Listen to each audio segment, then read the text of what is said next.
Good morning. Welcome back to Ladybug Grace. Today's July 31st, the last day of the month. Congratulations, you made another month. This is what we're going to be reading through today. 2 Kings 15:16, Mark 8, and Psalm 28 may be on the end of this video, depends how long it is, but it's already in the folder. I've already done Psalm 28, and Proverbs 31 is already in its folder as well. So you can listen to those at your convenience. Excuse me a second. I had to cough. Psalm 15. Let's start there. In the 27th year of Jeroboam, king of Israel, Azariah, son of Amaziah, king of Judah, began to reign. He was 16 years old when he became king, and he reigned in Jerusalem 52 years. His mother's name was Jecholiah. She was from Jerusalem. He did what was right in the eyes of the Lord, just as his father Amaziah had done. The high place, however, were not removed. The people continued to offer sacrifices and burn incense there. The Lord afflicted the king with leprosy until the day he died, and he lived in a separate house. Excuse me a second. Jotham, the king's son, had charge of the palace and governed the people of the land. As for the other events of Azariah's reign, and all he did, are they not written in the book of the annals of the king of Judah? Azariah rested with his ancestors, and was buried near them in the city of David, and Jotham his son succeeded him as king. Zechariah, king of Israel. In the 38th year of Azariah, king of Judah, Zechariah, son of Jeroboam, became the king of Israel in Samaria, and he reigned 6 months. He did evil in the eyes of the Lord, as his predecessors had done. He did not turn away from the sins of Jeroboam, son of Nebat, which he had caused Israel to commit. And there's a little king states and their enemies. Don't know if you can read it. There it is.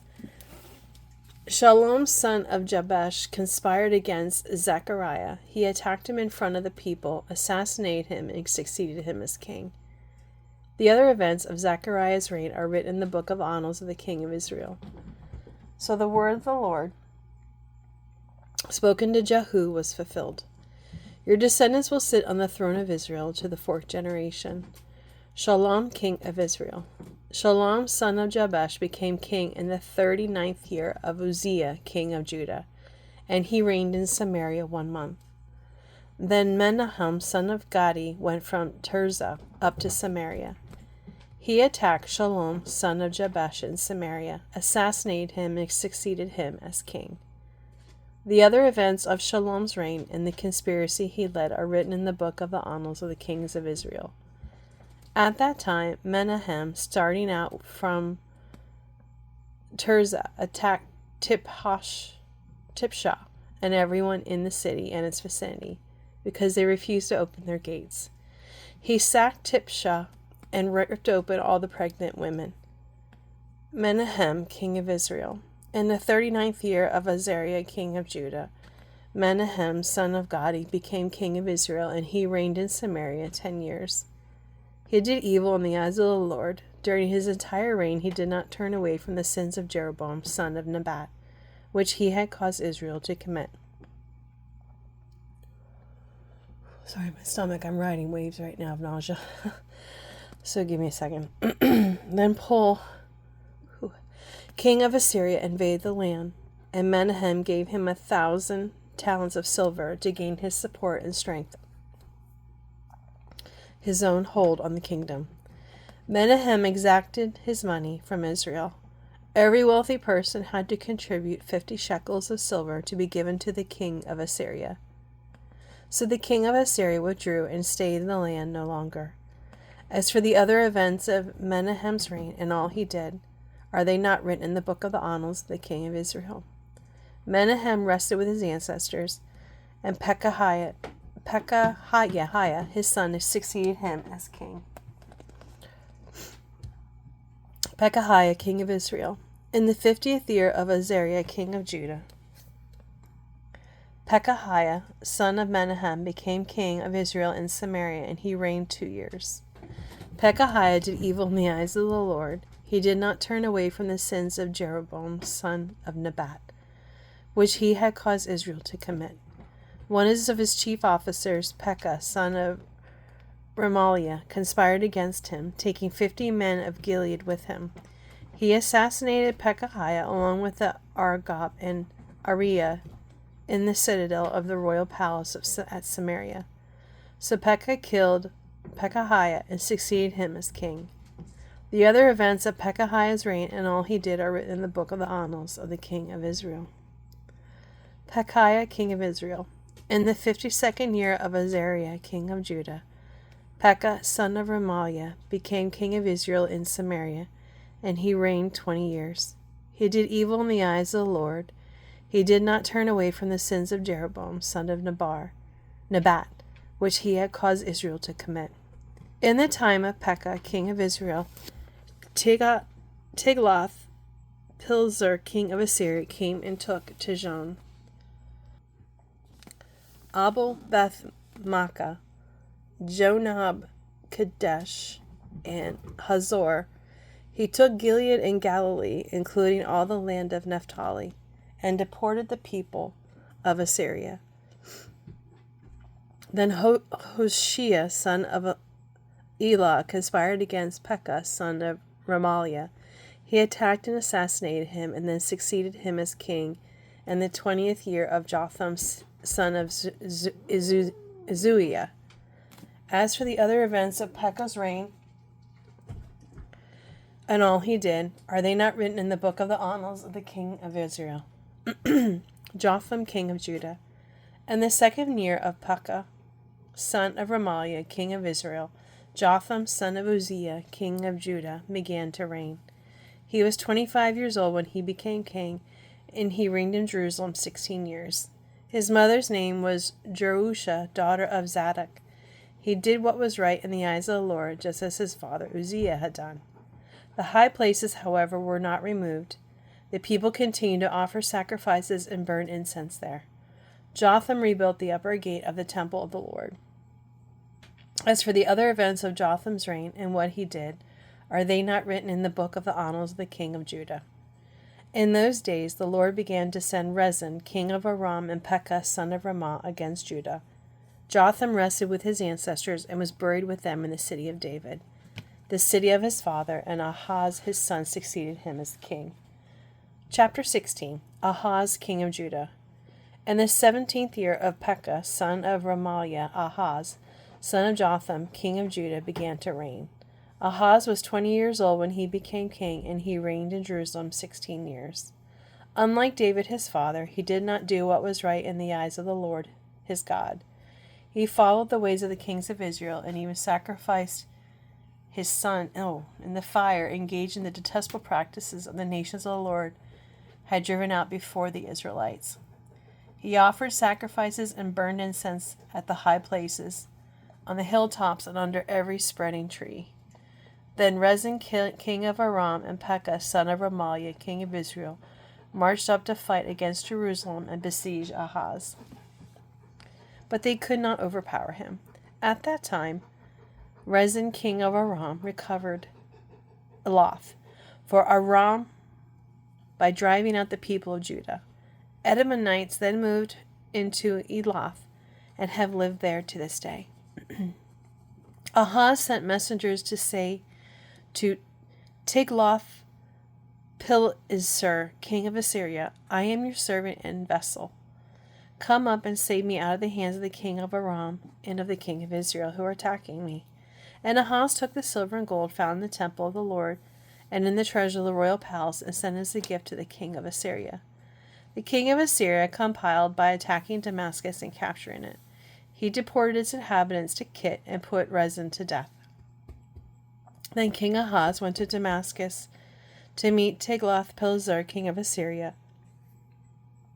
He saw an altar in Damascus and sent to Uriah the priest a sketch of the altar, which detailed plans for its construction. So Uriah the priest built an altar in accordance with all the plans that King Ahaz had sent him from Damascus, and finished it before King Ahaz returned. Can't get the pages to separate. When the king came back from Damascus and saw the altar, he appreciated it and presented offerings on it.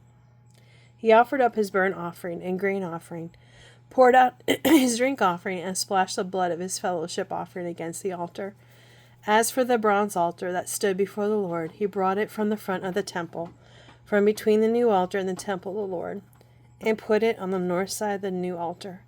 King Ahaz then gave these orders to Uriah the priest. On the large new altar offering the morning burnt offering and the evening grain offering, the king's burnt offering and his grain offering, and the burnt offering of all the people of the land, and their grain offering and their drink offering. Splash against this altar the blood of the burnt offerings and sacrifices. But I will use the bronze altar for seeking guidance. And Uriah the priest did just as King Ahaz had ordered. King Ahaz cut off the side panels and removed the basins from the movable stands. He removed the sea from the bronze bowls that supported it and set it on a stone base. He took away the Sabbath canopy that had been built at the temple and removed the royal entryway outside the temple of the Lord, in deference to the king of Assyria. As for the other events of the reign of Ahaz and what he did, are they not written in the book of Annals, the king of Judah? Ahaz rested with his ancestors and was buried with them in the city of David, and Hezekiah his son succeeded him as king. So that is the end of 2 Kings for today. We're going to go to Mark 8 now. Oh, there we are. Jesus feeds 4,000. During those days, another large crowd gathered. Since they had nothing to eat, Jesus called his disciples to him and said, I have compassion for these people. They have already been with me 3 days and have nothing to eat. If I send them home hungry, they will collapse on the way, because some of them have come a long distance. His disciples answered, But where in this remote place can anyone get enough bread to feed them? How many loaves do you have? Jesus asked. 7, they replied. He told the crowd to sit down on the ground. When he had taken the 7 loaves and given thanks, he broke them and gave them to his disciples to distribute to the people, and they did so. They had a few small fish as well, and he gave thanks for them also, and told the disciples to distribute them. The people ate and were satisfied. Afterward, the disciples picked up 7 basketfuls of broken pieces that were left over. About 4,000 were present. After he had sent them away, he got into the boat with his disciples and went to the region of